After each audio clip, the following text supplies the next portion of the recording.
Innal hamdalillah, segala puji dan puja kehadirat Allah. Nahmaduhu wa nasta'inuhu wa nastaghfiruh. Hanya kepadanya kita memuji, meminta pertolongan serta bertaubat dari dosa-dosa kita. Wa na'udzu billahi min syururi anfusina. Dan hanya kepada Allah pula kita meminta agar dijauhkan dari keburukan-keburukan diri kita. Wa min sayyiati a'malina, dan dari segala dosa yang pernah kita lakukan. May yahdihillahu fala mudhillalah. Barang siapa yang telah Allah berikan petunjuk maka tidak akan pernah sesat selamanya. Wa may yudlilhu fala hadiyalah. Dan barang siapa yang telah Allah sesatkan maka tidak akan mendapatkan petunjuk selamanya. Asyhadu an la ilaha illallah wahdahu la syarikalah wa asyhadu anna Muhammadan abduhu wa rasuluh. Saya bersaksi tiada Tuhan yang berhak disembah kecuali Allah dan Muhammad benar-benar hamba juga utusannya. Qala Allah Ta'ala, Allah mengingatkan dalam kitabnya, Ya ayyuhalladzina amanu taqullaha haqqa tuqatih wa la tamutunna illa wa antum muslimun.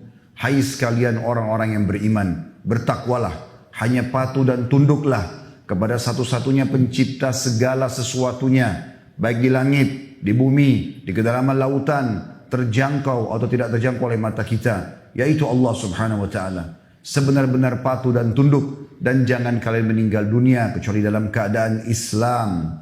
Di ayat yang lain kalau Allah Ta'ala, Ya ayuhan nasu attaqu rabbakum alladhi khalaqakum min nafsin wahidah wa khalaqa minha zawjaha wa batha minhuma rijalan katsiran wa nisaa wattaqullaha alladhi tasaaluna bihi wal arham innallaha kana 'alaikum raqiba. Hai sekalian manusia, sekali lagi bertakwalah kepada Allah, hanya patuh dan tunduklah kepada Allah yang telah menciptakan kalian dari jiwa yang satu yaitu Adam alaihissalam, dan menciptakan dari jiwa yang satu istrinya Hawa alaihissalam, dan telah banyak memberikan keturunan laki-laki juga perempuan dari keduanya. Sekali lagi bertakwalah kepada Allah dan jagalah hubungan silaturahim. Sesungguhnya Allah senantiasa mengawasi kalian.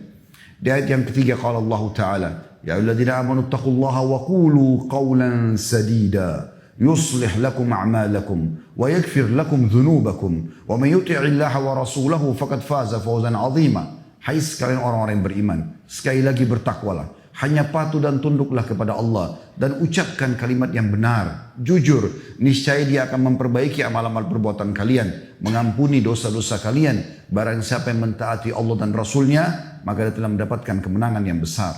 Amma ba'd, fa inna asdaqal hadithi kitabullah. Kita tahu sebaik-baik rujukan umat Islam dalam segala lini kehidupan mereka, terutama ibadah, adalah kitabullah, Al-Quran. Wa khair hadi Muhammadin sallallahu alaihi wa ala alihi wa sahbihi wa sallam. Dan sebaik-baik petunjuk setelah Al-Quran adalah petunjuk Nabi besar Muhammad sallallahu alaihi wa ala alihi wa sahbihi wa sallam. Wa syarrul umuri muhdatsatuha, dan seburuk-buruk perbuatan terutama dalam ibadah yang tidak punya rujukan dari keduanya. Fa inna kulla muhdatsin bid'ah. Semua ibadah yang dibuat-buat tidak punya rujukan wahyu dikenal dengan perbuatan baru dalam agama. Wa nabidatin dhalalah, perbuatan baru itu akan membawa pelakunya pada kesesatan. Dalam final kesesatan membawa pelakunya ke dalam api neraka. Saudaraku seiman rahimani wa rahimakumullah. Kesempatan pada kali ini kita akan membahas sebuah fenomena yang kita sayangkan sekali. Di negara kita sangat semarak, bahkan memang diramaikan. Di negara yang mayoritas muslim seperti Indonesia justru menonjol sekali, yaitu masalah sihir dan perdukunan. Saudaraku seiman, mereka adalah orang-orang yang melakukan kesyirikan kepada Allah Subhanahu wa taala. Dan Allah memastikan dalam surah An-Nisa, A'udzu billahi minasyaitonir rajim, innallaha la yaghfiru an yushraka bih wa yaghfiru ma duna dzalika liman syaa. Allah tidak akan pernah memaafkan dosa kesyirikan. Orang meninggal dalam keadaan syirik tidak akan diampuni sama sekali di akhirat nanti. Dan Allah masih mengampuni dosa-dosa selain syirik itu. Banyak sekali di antara kita yang tidak faham masalah ini. Dulu di Indonesia diistilahkan dengan nama dukun. Dan selalu terlihat mereka tampil dengan seram. Rambut yang gondrong, kulitnya hitam, tongkat yang ada tengkoraknya, dan segala macam hal. Tapi dengan berkembangnya teknologi sekarang, mereka juga ikuti perkembangan. Dukun-dukun sudah tampil dengan gagahnya. Bahkan mereka berani menggunakan medsos, expose. Dan banyak di antara kaum muslimin yang menjadi korban mereka. Saudaraku seiman, perbuatan ini syirik kepada Allah. Baik mereka syirik kepada Allah yang merupakan dosa besar yang Allah tidak akan ampuni. Juga Anda yang datang ke sana bisa terjerumus dalam dosa syirik ini. Kalau Anda meninggal, terharamkan surga dari Anda. Renungi baik-baik dan kita coba lebih dalam membahas bagaimana kedudukan para dukun dengan apapun nama mereka. Dukun, peramal, penyamun, penyihir, segala macam yang mereka gunakan sebagai nama dan istilah, dan juga praktek sihirnya. Allah mengingatkan kepada kita dalam surah Yusuf ayat 106 tentang banyaknya umat Islam yang terjerumus dalam masalah ini tapi mereka tidak sadar. A'udzubillahi minasyaitonirrajim. Wa ma yu'minu aktsaruhum billahi illa wa hum musyrikun. Sebagian besar manusia tidak beriman kepada Allah melainkan dalam keadaan mempersekutukannya dengan sesembahan-sesembahan selain Allah. Ibnu Abbas menafsirkan ayat ini mengatakan, kalau ditanya kepada mereka siapa yang menciptakan langit, siapa yang menciptakan bumi, siapa yang menciptakan gunung-gunung, mereka akan jawab Allah. Artinya mereka kaum muslimin. Tetapi dengan semua keyakinan mereka itu, mereka masih mempersekutukan Allah dengan menyembah selainnya. Fenomena mereka, saudaraku seiman, disebutkan oleh Allah Subhanahu wa taala banyak sekali dalam ayat Al-Qur'an, cuma sayang sedikit yang mendalaminya, dan saya juga sayangkan kalau di khutbah Jumat tidak disampaikan oleh para dai kita. Sementara banyak sekali orang yang terjerumus dengan kesesatan ini. Bahkan sudah menjadikan dukun-dukun ini sebagai tempat mereka mengadu nasib mereka dibandingkan Allah Subhanahu wa taala. Untuk bahagia rumah tangga, pergi ke dukun. Untuk supaya orang suka sama dia, pergi ke dukun. Sukses usahanya, pergi ke dukun. Semuanya dukun. Bahkan yang kita sayangkan sekali, dijadikan seperti sebuah humor dalam film-film dan sinetron, seakan-akan mereka ini adalah orang-orang yang boleh didatangin dan orangnya lucu dan segala macam hal. Perhatikan apa yang Allah katakan tentang mereka dalam surah Asy-Syu'ara ayat 221 dan 223 sampai 223. A'udzu billahi minasyaitonir rajim. Hal unabbiukum ala man tanazzalu asyayatin. Tanazzalu ala kulli affakin athim. Yulquna as-sam'a wa aktsaruhum kadzibun. Apakah kata Allah SWT, akan aku beritakan kepada kalian kepada siapa syaitan-syaitan itu turun, kepada siapa syaitan-syaitan itu selalu berteman, nongkrong. Dan syaitan kita sudah tahu, golongan dari jin yang Allah mengatakan aduwwum mubin, musuh nyata buat kalian, dipimpin oleh iblis. Allah berikan gambaran kepada kita. Mereka turun kepada setiap pendusta, tiap-tiap pendusta, lagi yang banyak berbuat kejahatan, yaitu para dukun dan tukang sihir. Syaitan-syaitan tersebut menyampaikan berita kepada mereka dengan mencuri berita dari langit, lalu menyampaikan kepada para dukun dan tukang sihir, dan kebanyakan mereka adalah pendusta. Ini ditilawakan oleh orang beriman sampai hari kiamat dalam surah Asy-Syu'ara ayat 221 sampai 223. Imam Qatadah rahimahullah, salah satu tokoh yang masyhur dari kalangan tabi'in, Qatadah bin Da'amah namanya, rahimahullah, beliau wafat tahun 110 Hijriah, menafsirkan ayat ini mengatakan bahwa para pendusta lagi banyak berbuat jahat dan buruk adalah para dukun dan tukang sihir. Begitu juga beliau mengatakan, dan mereka itu adalah teman-teman dekat para syaitan dan mendapat berita yang dicuri dari langit oleh syaitan-syaitan tersebut. Bahkan sahabat mulia Abdullah bin Mas'ud radhiyallahu anhu pada saat menafsirkan firman Allah SWT dalam surah Al-An'am ayat 112, A'udzu billahi minasyaitonir rajim. Wa kadzalika ja'alna likulli nabiyyin 'aduwwan syayatinal insi wal jin yuhi ba'dhuhum ila ba'din dzukhrufal qawli gurura. Dan demikianlah kami jadikan bagi tiap-tiap nabi itu musuh, yaitu syaitan-syaitan dari kalangan manusia dan syaitan-syaitan dari kalangan jin. Sebagian mereka membisikkan kepada sebagian yang lain perkataan-perkataan yang indah dan menipu manusia. Abdullah bin Mas'ud berkata radhiyallahu anhu, yang dimaksud dengan syaitan-syaitan manusia adalah para dukun dan tukang sihir. Dalam sebuah athar diriwayatkan dari Jabir bin Abdullah radhiyallahu anhuma, beliau mengatakan, bahkan dukun-dukun ini disebutkan sebagai tagut yang banyak disebutkan dalam Al-Quran. Mereka adalah para dukun dan mereka adalah syaitan-syaitan manusia yang syaitan-syaitan jin bekerja sama dengan mereka. Allah Subhanahu wa taala menyuruh kita untuk kufur kepada tagut ini. Tidak boleh ikut sama mereka. Dan kalau kita ikut maka kita akan bersama dengan mereka kepada kekafiran. Allah sebutkan dalam surah An-Nahl ayat 36. A'udzu billahi minasyaitonir rajim. Wa laqad ba'atsna fi kulli ummatin rasulan an i'budullaha wajtanibut taghut. Dan sungguhnya kami, kata Allah, telah mengutus setiap rasul atau setiap rasul yang kami utus, maka selalu mereka menyampaikan sembahlah Allah dan jauhi taghut. Sementara tadi sudah dijelaskan taghut adalah para dukun dan penyihir ini. Juga dalam firman Allah yang lain dalam surah Al-Baqarah ayat 256, A'udzu billahi minasyaitonir rajim. Faman yakfur bit-taghuti wa yu'min billahi faqad istamsaka bil 'urwatil wuthqa lam fisama laha wallahu samii'un 'alim. Barang siapa yang ingkar kepada tagut, justru membenci mereka, menjauhi mereka, memerangi mereka dan beriman kepada Allah, hanya minta kepada Allah Subhanahu wa taala.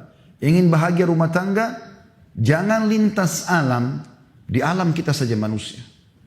Kalau orang pergi ke dukun, lintas alam, bawa foto pasangan, minta supaya dukun tersebut memantrai, lalu menggunakan jasa jin atau syaitan untuk menyihir lawan jenis supaya menyukainya. Ini lintas alam. Sederhana cara manusia.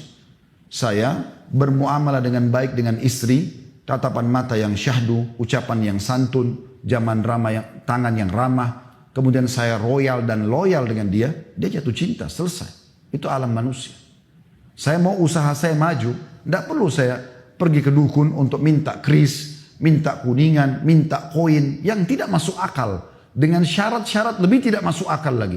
Sembeli ayam hitam, darahnya diminum, darahnya diteteskan di titik tertentu, ditanamkan sebuah benda di tanah. Dari mana semua ini? Ini alam syaitan. Dan haram hukumnya melakukan semua ini. Kenapa kita enggak sederhanakan? Alam manusia sederhana. Modal halal, sistem halal, produk halal, selebihnya tawakal kepada Allah. Demi Allah untung. Kenapa harus menggunakan alam-alam seperti ini? Kenapa kalau benci sama orang karena perbuatannya, kenapa kita enggak dakwahi? Kenapa kita enggak berdoa kepada Allah kalaupun kita merasa terzalimi? Berdoa agar Allah SWT menangkan kita dari dia. Selesai. Doa senjata setiap orang beriman. Doa bisa menembus hati-hati manusia. Bisa menembus benteng-benteng musuh. Kenapa harus datang ke dukun, kemudian dibuatlah boneka mainan, ditusuk-tusuk, sehingga orang tersebut sakit. Dan itu terus terjadi.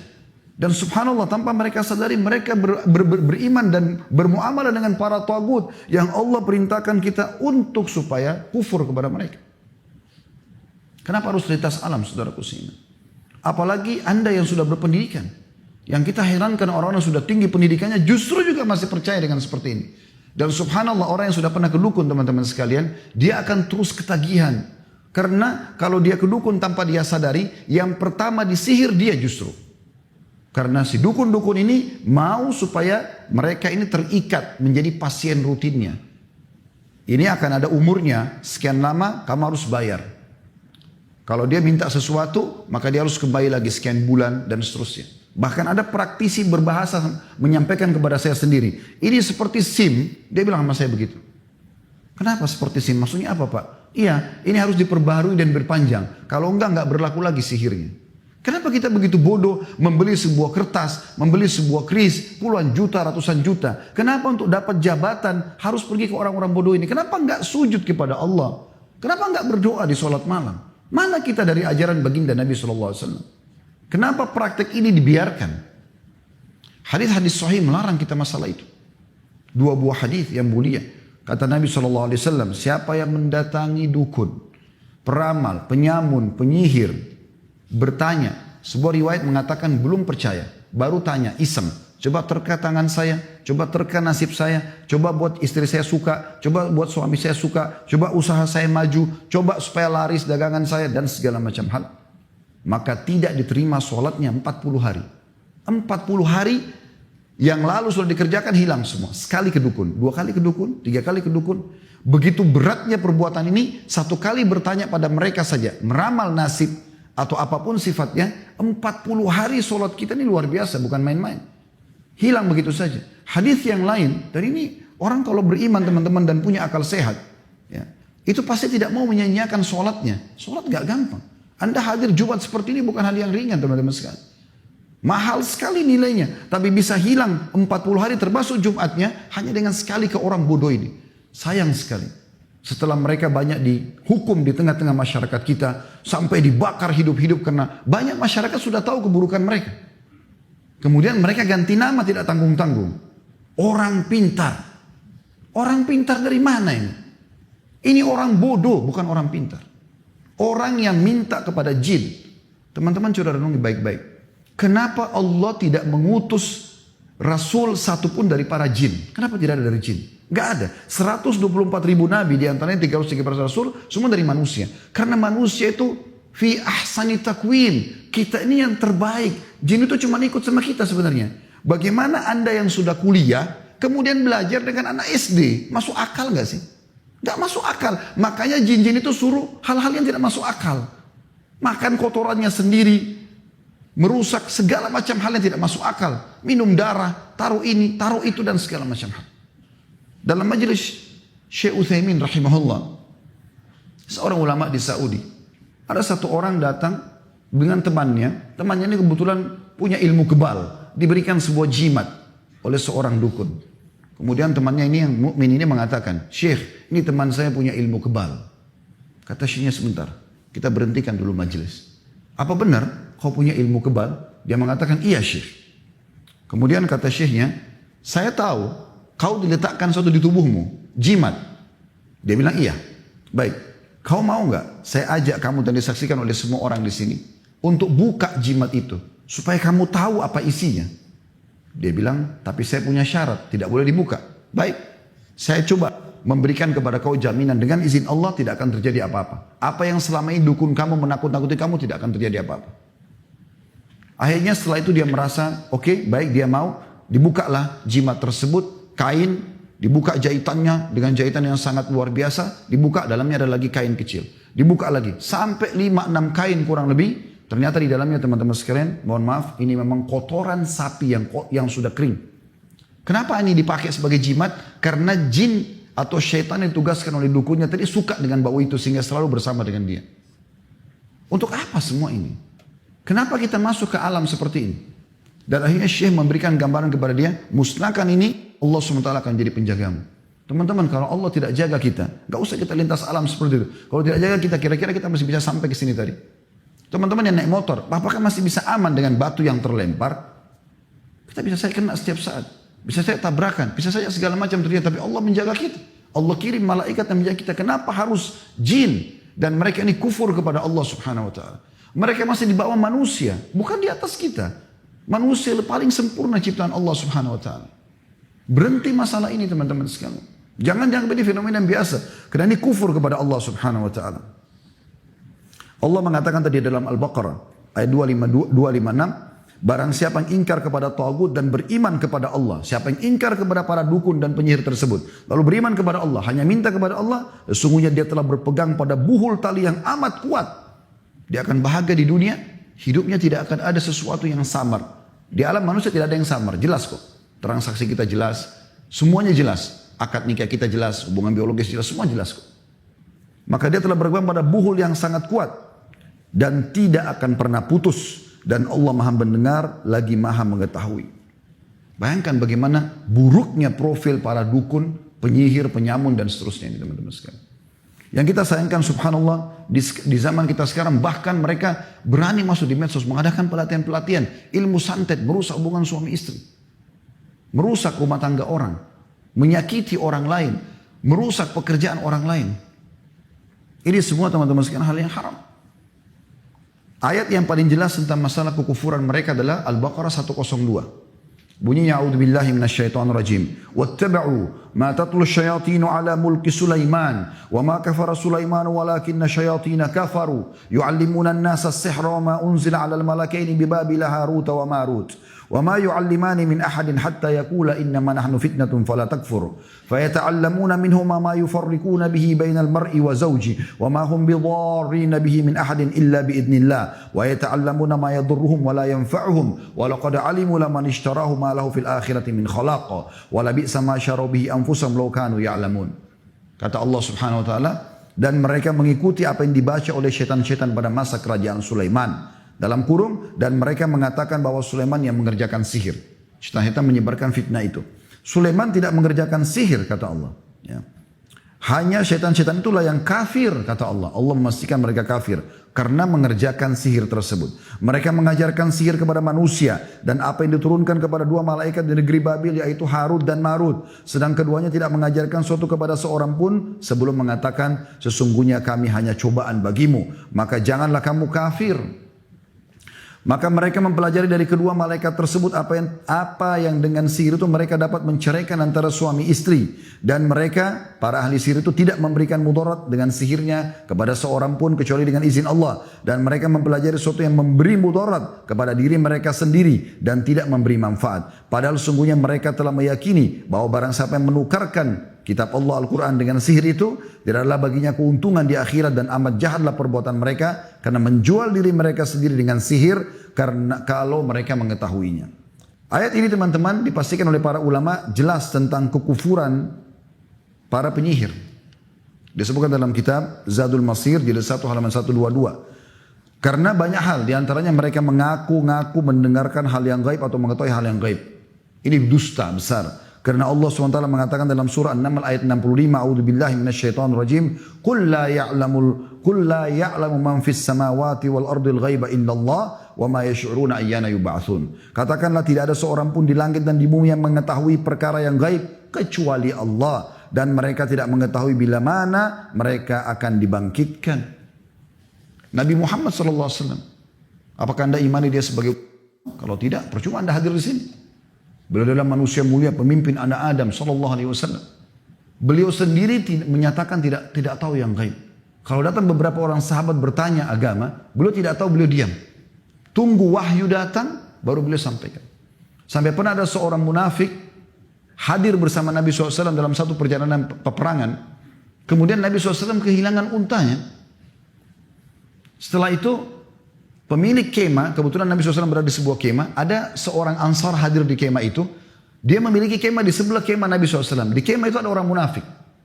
Maka orang munafik itu di kemahnya sebelah ini mengatakan, waktu Nabi SAW bilang, untaku hilang, tolong carilah.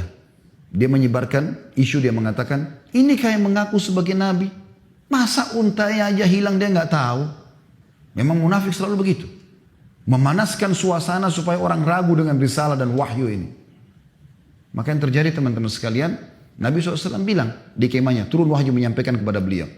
Kata Nabi SAW dengan santun, walaupun orang yang sudah jahat sebenarnya. Kata Nabi SAW, kenapa ada di antara kalian yang mengatakan, ini kayak mengaku Nabi, untanya aja hilang dia nggak tahu. Ketahuilah kata Nabi SAW, saya hanya manusia biasa seperti kalian. Saya tidak tahu yang gaib. Tapi sekarang wahyu telah turun kepadaku menyampaikan, kalau untaku ada di lembah itu, disebutkan lembah tertentu, talinya kekangnya tersangkut di salah satu dahan pohon, ambillah. Maka sahabat yang beriman pergi ke lembah tersebut mendapatkan unta tersebut. Kemudian pemilik kemah yang tadi ada orang munafik ini keluar dari kemah Nabi SAW ke kemahnya. Lalu dia mengatakan, tadi ada penyampaian Nabi SAW yang sedikit unik bagi kita. Beliau mengatakan, kenapa ada di antara kalian yang mengatakan, inikah yang mengaku Rasulullah lalu tidak tahu kalau untanya hilang di mana? Lalu Nabi SAW mengatakan, ketahuilah aku manusia biasa, aku tidak tahu yang gaib. Tapi sekarang telah turun wahyu menyampaikan, untaku dari lembah fulan, tali kakangannya terikat di satu dahan, maka ambillah. Maka kami pun pergi, kami temukan unta tersebut. Lalu orang-orang itu mengatakan, apa kau tahu siapa yang Nabi SAW maksudkan tadi? Dia mengatakan tidak. Kata mereka, ini orangnya, munafik yang tadi bicara. Maka pemilik kemah itu mengebukin si munafik tadi. Tapi saksi bahasan kita bagaimana Nabi SAW sendiri mengatakan, saya tidak tahu yang gaib. Sering kali terjadi dalam riwayat, beliau menyampaikan kalau tidak tahu gaib. Bahkan dalam Al-Quran Allah mengatakan, walau kuntu alamul ghaib walastakthartu minal khairi wa ma massani as-su. Allah menyuruh Nabi Muhammad SAW mengatakan, kalau seandainya aku tahu hal yang gaib, maka aku tidak akan pernah ditimpa sesuatu yang buruk. Pasti aku akan dapat banyak kebaikan-kebaikan. Itu Nabi Muhammad SAW. Bagaimana dengan orang-orang seperti ini teman-teman sekalian? Ini betul-betul harus diperangi, bukan dibiarkan. Bahkan kalau hukum Islam berlaku teman-teman sekalian luar biasa. Kata Nabi SAW, haddus sahir darbatun bis saif. Hukumannya penyihir, penggal lehernya. Di Saudi sampai hari ini, kalau kepergok seorang dukun lagi praktek, nggak pakai negosiasi lagi udah. Nggak dipercaya lisannya, karena Allah katakan mereka pendusta. Bahkan saya berapa kali lihat cuplikan dukun-dukun ditangkap oleh pemerintahan Saudi, ditangkap resmi, dan mereka punya hayy amil ma'ruf nahi munkar, ada kementerian khusus mengurus masalah itu untuk menegakkan kebenaran dan melarang kemungkaran. Mereka kalau tangkap sampai dukunnya bersumpah, demi Allah saya tidak ngerti, demi Rasulullah pun sudah salah, sumpah begitu. Tapi mereka salah. Mereka mengaku tidak dipercaya. Tangkap berapa hari diproses langsung eksekusi, penggal. Itu sabda Nabi SAW karena kerusakannya terlalu banyak.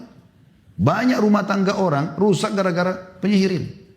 Banyak orang sakit gara-gara penyihirin. Banyak usaha orang bangkrut gara-gara penyihir ini. Terlalu banyak kerusakannya. Terlalu banyak kerusakannya. Dan makin mereka kufur kepada Allah, maka makin didukung oleh iblis. La'natullahi alaih. Kalau dia menyatakan saya kufur kepada Allah dan dia menghinakan ayat Al-Quran. Biasanya ayat Al-Quran sengaja dituangkan dengan darah haid, dikencingin dan segala macam. Dan yang kita uniknya di Indonesia teman-teman, saya temukan sendiri. Mereka bergelar-gelar sebagai pemimpin-pemimpin umat Islam. Tapi ternyata dukun. Pakai kopiah haji. Ada di masjid. Buka rumah anak yatim. Tapi subhanallah dukun. Dan saya temukan sendiri. Interaksi, ngobrol. Akhirnya sampai dengan dia buat pengakuan. Ya, kemudian dia berikan buhul-buhul itu. Subhanallah. Ini ditipu betul umat dengan masalah ini. Kalau orang yang tampil jelas tampangnya memang seperti dukun. Mungkin masih bisa kita ingatkan. Tapi sekarang banyak mereka. Karena tahu kita mayoritas muslim. Mereka berpenampilan seperti kita. La hawla wa la quwata illa billah. Teman-teman sekalian, cara sederhana membedakan. Kalau anda datang kepada seorang ustadz atau kiai yang benar, kalau anda punya masalah, maka dia akan mengatakan kembalilah tobat kepada Allah. Tidak ada syarat minta foto. Nggak ada syarat minta supaya sembeli ayam. Supaya ini nggak ada dalam Islam. Seorang ustadz atau kiai yang benar, dia hanya menyampaikan. Tapi kalau sudah mulai syarat-syarat, malam Jumat Kliwon lah, apalah, segala macam. Ini semua tidak ada dalam Islam. Bahkan teman-teman sekalian, banyak diantara kita tidak sadar mereka belajar ilmu kebal. Dengan menganggap itu adalah supaya bisa kebal. Dari mana ini? Tidak pernah satu kali pun Nabi SAW memberikan sebuah kain, ditulis-tulisi bahasa Arab misalnya, lalu dipakai kepada sahabat supaya kau kebal. Nanti kalau dipenggal sama orang kafir Quraisy, kau tidak mati. Nggak ada. Nabi SAW mengatakan, kalau sudah siap pasukan mau perang, humu ila jannati rabbikum. Berdiri, kejar surga Tuhan kalian. Disuruh mati, bukan disuruh kebal. Maka sahabat dengan semangat mau mati. Untuk apa belajar ilmu kebal? Untuk apa semua ini teman-teman sekalian? Gak ada gunanya. Semua orang belajar ilmu kebal begitu di ruqyah syariah pasti kesurupan. Untuk apa? Bahkan yang uniknya membawa nama agama. Ini gak boleh. Ini tidak diterima sholatnya 40 hari. Hadis yang kedua teman-teman lebih tegas lagi. Kata Nabi SAW, barang siapa yang mendatangi dukun, peramal, penyamun, penyihir, bertanya dan percaya, maka dia telah kufur kepada apa yang diturunkan kepada Muhammad SAW. Kafir, harus syahadat lagi orang itu. Rusak Islamnya. Untuk apa? Gitu kan?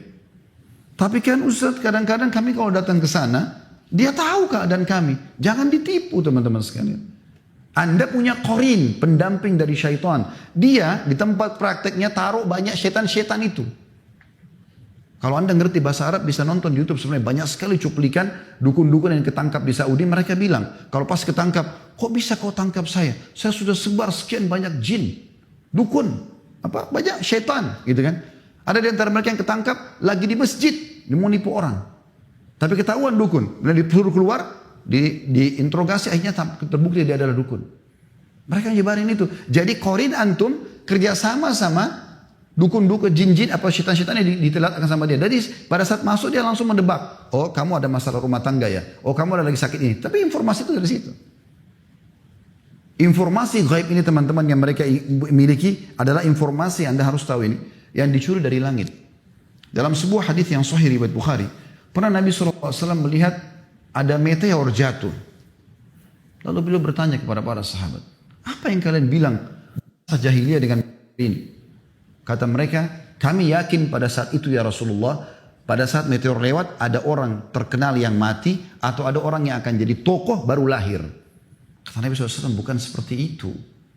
Sebenarnya adalah, ya, Nabi SAW jelaskan nih, bocoran buat kita.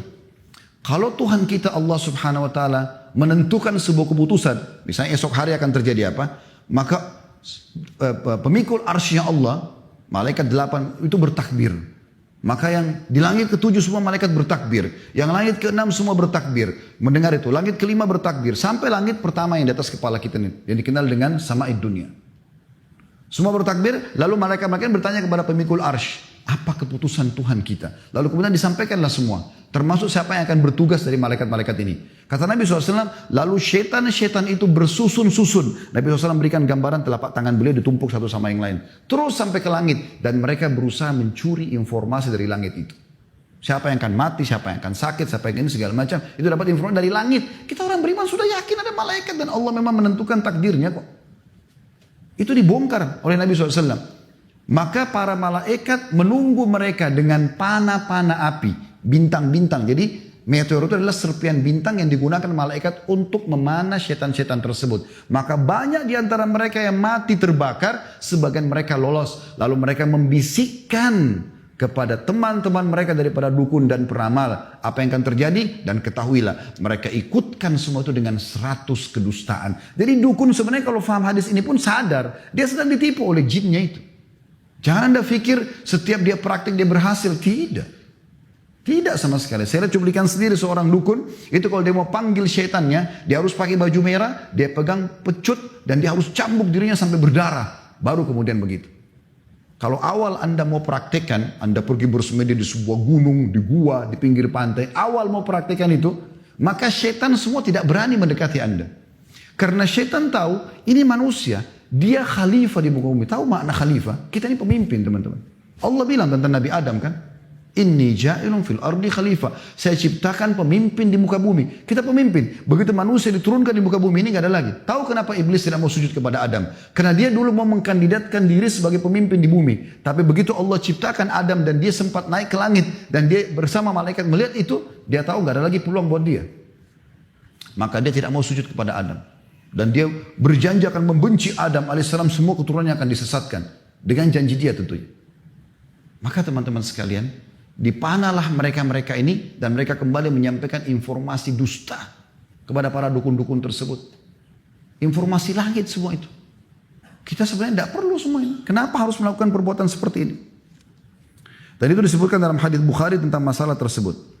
Tentu cukup panjang bahasa ini teman-teman sekalian, tapi saya ingin ringkaskan dengan poin yang tidak kalah pentingnya adalah, lalu bagaimana kita menyelamatkan diri daripada dukun dan penyihir ini? Yang pertama, kenali mereka. Ya. Cara mengenali dukun dan praktek sihirnya, yang pertama itu umumnya ya, tempat mereka itu biasanya gelap, remang-remang. Ya. Dan ini memang tujuannya pada saat antum masuk ke situ harus dalam kondisi takut. Kalau nggak takut nggak bisa. Orang pada saat mau hipnotis orang lain itu dibuat dulu ini percaya nggak atau takut nggak, baru ditepuk baru bisa terpengaruh. Kalau orang itu tidak takut dia nggak bisa. Jinnya pun bisikin kepada orang-orang itu, ini nggak bisa dihipnotis. Kadang-kadang mungkin Anda lihat di acara panggung disuruh turun itu. Kenapa? Karena ini orang nggak bisa dihipnotis. Orang-orang yang lemah yang bisa dihipnotis gitu. Maka mereka biasa begitu. Kalau sekarang memang sudah sedikit maju, mereka sudah tampil dengan penampilan yang lebih rapi dan segala macam, tapi tetap ada syarat-syarat yang lain. Ada yang lain, mereka suka memberikan syarat. Itu syarat harus ada. Minta bayaran yang mahal. Tidak ada insya Allah kalau da'i yang ikhlas kepada Allah SWT, Anda konsultasi, Anda bertanya, lalu minta bayar 50 juta. Terus kasih benda-benda, minta benda-benda. Minta benda bekas lah, baik itu pakaian dalam, baik itu foto dan segala macam. Ini gak ada semua. Ini mudah dikenali kok mereka itu. Dan subhanallah umumnya mereka ini selalu sembunyi-sembunyi. Berapa kali teman-teman praktik dukun kami sempat temukan, itu tersembunyi di pojok. Ya, mereka kalau di tengah-tengah masyarakat berbeda penampilannya, itu begitu luar biasa. Jadi tidak boleh kita datang kepada mereka teman-teman. Jangan terpengaruh dengan kopiah hajinya. Jangan terpengaruh dengan surbannya. Jangan terpengaruh dengan kopiah hitamnya. Gak ada. Selama mereka pakai seperti ini jangan dipercaya. Termasuk mereka selalu memberikan akhirnya buhul yang akan diberikan kepada Anda dibawa pulang. Ada juga yang ditanam di situ. Lalu kemudian ada bayaran dan selalu ada kontrak yang harus diperpanjang. Jadi jangan dipercaya semua ini. Kembali kepada tauhid kepada Allah Subhanahu wa taala. Para sahabat Nabi ridwanullahi alaihim, kalau sendal mereka putus, mereka angkat tangan ke langit mengatakan, ya Allah, sendal saya putus gantikanlah. Sendal minta dari Allah karena manjanya sama Allah. Itu tauhid. Tidak perlu minta kepada mereka-mereka ini. Sesat mereka teman-teman dan akan menyesatkan semua orang yang ikuti mereka. Aku lu qauli hadza, saya sudah mengucapkan perkataan saya ini. Wa astaghfirullah li wa lakum, dan saya beristighfar kepada Allah untuk diri saya dan jemaah sekalian. Fastaghfiruhu innahu wal ghafurur rahim. Beristighfarlah kepadanya karena Dia Maha Pengampun dan juga Maha Pengasih. Alhamdulillah wassalatu wassalamu ala Rasulillah Segala puji dan puja kehadirat Allah Subhanahu wa taala, juga salawat dan taslim kepada Nabi besar Muhammad sallallahu alaihi wa ala alihi wa sahbihi wasallam. Sebelum berdoa, takut, cinta, apapun sifatnya, termasuk tunduk hanya kepada Allah Subhanahu wa taala. Renungi teman-teman sebab turunnya beberapa ayat dalam surah Jin. Allah gambarkan tentang jin. Orang-orang Arab jahiliyah dulu, mereka terbiasa setiap kali mereka jalan satu perjalanan, lalu mereka mampir di sebuah lembah. Pada saat mereka sudah tancapkan kemah-kemah mereka, maka yang pertama dilakukan adalah pemimpin kafilah itu, perjalanan itu keliling kepada seluruh orang yang ikut sama dia, minta bekalnya, seikhlasnya, kasih makanan, kasih baju, kemudian dia datang ke tengah-tengah lembah, lalu dia sendiri bicara, wahai penjaga lembah, jangan ganggu kami. Apa kata Allah SWT? Sebenarnya dalam surah Jin ini sudah digambarkan, tidak ada apa-apa, lembah, lautan, gunung yang miliki Allah. Baca surah nomor 77 dan 79 dalam Al-Quran. Bagaimana Allah tugaskan malaikat yang mengurus lautan, mengurus sungai, mengurus hewan-hewan yang ada di sana populasinya. Bagaimana udara, air, segala macam fenomena alam ini diatur oleh para malaikat yang ditugaskan oleh Allah SWT. Bukan mereka. Jin-jin ini tidak ada. Mereka seperti kita manusia, hidup saja begitu. Tapi pada saat manusia memanggil-manggil mereka, ya, menunjukkan kalau mereka takut dan minta tolong, maka Allah mengatakan fazaduhum rahaqa, maka syaitan-syaitan itu makin mengerjain mereka, makin dikerjain. Kalau ada rumah dijual teman-teman sekalian murah karena ada orang bunuh diri atau ada orang dibunuh, saran saya dari mimbar ini beli. Jangan pernah percaya, oh nanti ada ruh gentayangan. Ini bohong besar. Mana ruh gentayangan itu? Ada yang pernah lihat? Dah ada semua itu teman-teman sekalian. Kalau orang itu dibunuh, dia dibunuh mati. Kalau dia orang muslim, dia mati syahid. Dan kuburannya dia nikmati menjadi taman dari taman surga. Kalau dia orang kafir, disiksa di kuburan. Nggak ada waktu untuk gentayangan ganggu orang. Nggak ada waktu. Lalu itu dari mana Ustaz? Itu dari setan-setan di sekitar rumah itu. Kalau pagar rumah itu 10 meter, antum lagi lewat di situ, maka setan itu kumpul semua. Tuh yang gantung diri itu, rambutnya panjang, matanya belalak, keluar darah dari hidungnya. Kalau antum takut, maka betul-betul kita lihat ke sana, lihat itu.